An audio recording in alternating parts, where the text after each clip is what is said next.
Folks, I'm meteorologist Matt Barrentine in our Fox 10 News Now Center. We just got some brand new information in from the National Hurricane Center. This little system has some surprises for us. Yesterday, the Hurricane Center only had this little area out here with a 10% chance of development, and that looked pretty good because there wasn't really anything there. But today, what's been happening is that the upper level conditions are just pretty much perfect, and it's allowed these thunderstorms to build up right here over the Bahamas. And the thinking is, as right before going towards the east coast of the U.S., it's possible we could see this turn into a tropical depression really, really quickly. So they're watching it carefully now, and they just upped the percentages here to 60% for development of this system. Right now, it'd be most likely a tropical depression if it develops, so we get a number. But if it were to ramp up enough and become a tropical storm, it would be Chantal. That would be the C storm here this year. But you can really see that. Let me go ahead and get you a little closer in here with some of my graphics. All right, so here's what we're looking at. Now, I want you to notice the arrows here. We know that a tropical system has a counterclockwise spin, so it'd be not quite there yet with any sort of a counterclockwise spin. You don't see the arrows working their way around, but we do have a good flow here that's going towards South Florida, and they're going to be seeing rain spread from the Bahamas over towards South Florida with this system. Like I said, right now it has not wrapped up into a tropical system, but it could. Maybe even later today. Like I said, this thing has really sort of popped up quickly. Wasn't showing much of anything yesterday, but today, like I said, it's like it has good conditions in the upper levels of the atmosphere. So that's allowed these storms to breathe and build up very, very quickly. And we could be seeing a very quick, run up to a tropical system. Let me show you what we're looking at there. So concerns for us. I know everybody's going to be worried about us here on the Gulf Coast. Zero chance this has any impact on the Gulf Coast, and there's a very big reason why. Right up here, there's a cold front that's actually swooping to the south. This system can't jump over that cold front and come over towards us. That doesn't happen like that. So what's going to happen is that once it goes up the east coast of Florida, this front's going to grab it sometime during the day on Wednesday, and then it'll start to work its way off to the northeast along the front. Because what a front is, think of it almost like a valley. It's like a valley right through here, and when that valley is right up here, it's going to just follow the valley. The storms, they like to follow the path of least resistance, and that'll take it off to the northeast. So there's no chance of it coming down here. What this is going to do is spread rain up the east coast of Florida and then get bumped out here off the coast of the Carolinas by this cold front that is coming on down. So it won't impact us. But will impact folks on the east coast of Florida, likely with some squally showers. I'm going to go ahead and show you some of the tracks here. See if this will come up. Sometimes this graphic's a little slow to come up. Let me see. Hold on, because it didn't want to do it. Okay, I'm going to force it to. There we go. All right, so, and you can see exactly what I was just pointing out. Now, there's only a few forecast tracks on there as of yet, because like I said, this thing really just popped up today. So there's not a whole lot of models that are sort of set on it just yet. By later today, the next runs of these models, we'll have more of these coming in. But anyway, they're all pretty well where the start of this storm is, and you can see most of them take it right up the east coast. The interesting thing will be to see if it actually goes into South Florida or if it just stays off the coast. If it just stays off the coast, I think there's a pretty decent chance. Now, just looking at the system itself, if it stays just off the coast, heads up the Space Coast there, it could possibly develop then, because that'll give it more time, at least the center of it, more time to develop out there over those warm waters. And these waters are really warm. And the Gulf Stream comes up right through there, up along the southeast coast of Florida. So plenty of warm water, good conditions in the upper atmosphere. Really, for this system, it's all about time. Does it have enough time to develop either before it makes landfall in South Florida, or does it stay just offshore, giving it enough time to do some developing before then it's grabbed and dragged out to sea by that cold front? Once again, if you're just joining, I see a lot of folks coming in right now. The reason why I'm doing this update is because the National Hurricane Center, what time is it now? 12:29. Right around 12:15 or 12:20, was just a few minutes ago. They just released a new update on this possible system, And what they're saying here, the formation chance has gone up into the medium range for this possible tropical system. Right now, this has no number, this has no name. Right now, this is just a tropical wave. They're just saying that it's possible it could develop. And like I was just saying there a minute ago, it's all going to be about how much time it has over the water. But even so, even if it only has a little time over water, maybe comes in around Palm Beach, it may still end up being a tropical depression. This thing has just blossomed today. It just found a little pocket of perfect conditions out here over the Bahamas. Yesterday it was nothing. There was like 2 clouds out here.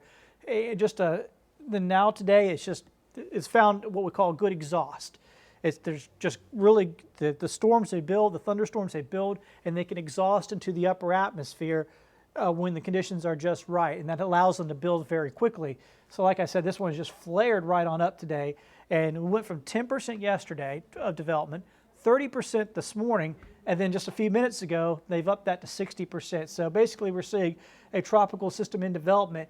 It's just a matter of how much time it's going to have out there over the open water. So I'm kind of repeating some stuff here. I know some folks joined a little bit late, so I just want to go ahead and give you a little bit more information here. And see, we've got quite a few people on board here, so I wanted to show you everything. Once again, here's sort of the close-up radar, and also had the winds on there. There's nothing there that is counterclockwise just yet, so we're not seeing a low at the surface. So that's why we don't have a tropical depression yet, or a tropical storm. It's not that organized. It's just, like I said, it's just a cluster of showers and storms out here over the Bahamas. But it's like I said, it's flared up very fast, and we could see some spin by later today. And if so, it's possible we could get a tropical depression out of this really quickly. And there's Miami. Let me go ahead and zoom in a little bit so you can see a little bit better here what we're looking at. Fort Lauderdale and West Palm area. And you can see right there, all this rain, all part of these squalls that are going to be coming on in with winds probably about 25 miles an hour in those squalls here right now. That'll be eventually coming into South Florida. So they're going to be dealing with that here before too long, getting in some of that rain.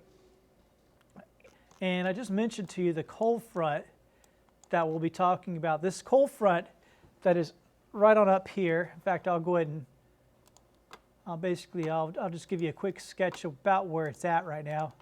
It's about right there. That's where the cold front is at, right through Arkansas.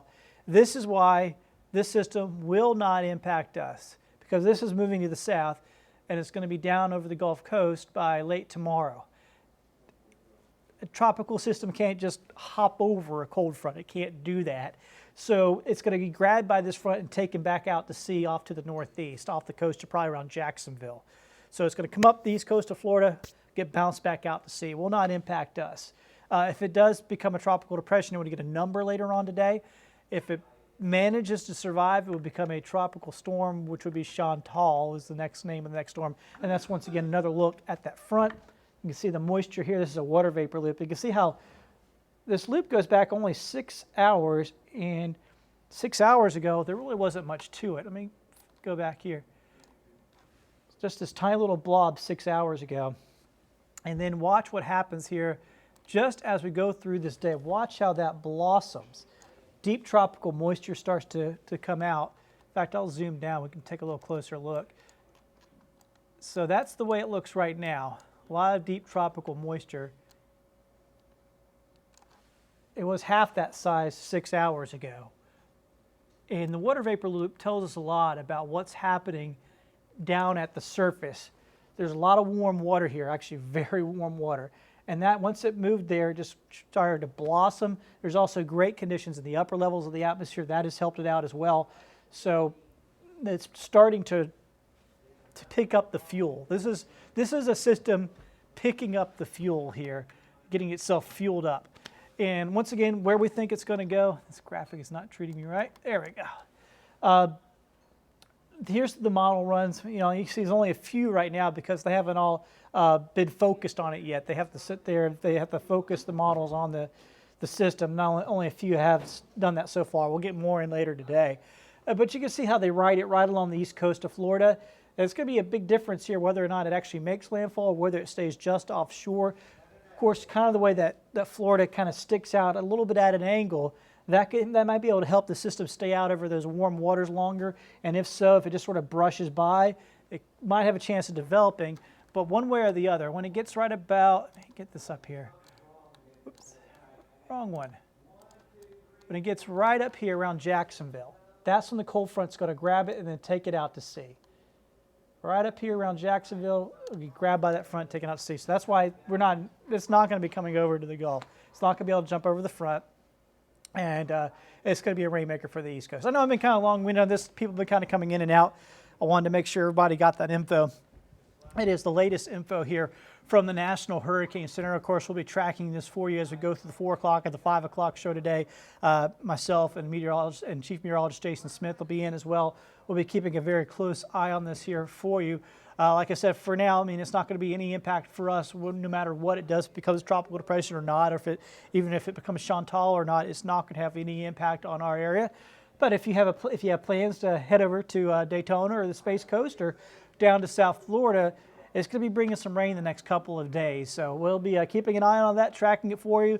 It'll have more coming up on Fox 10 News at 4 and 5 here o'clock this afternoon. Hope you'll have yourselves a wonderful day. Thank you so much for joining along. For everybody out there that is, Haley is asking, is that where Katrina formed over the Bahamas? Yes, but we don't anticipate this being a Katrina, that's for sure. So let's see if there's any other, yeah, share.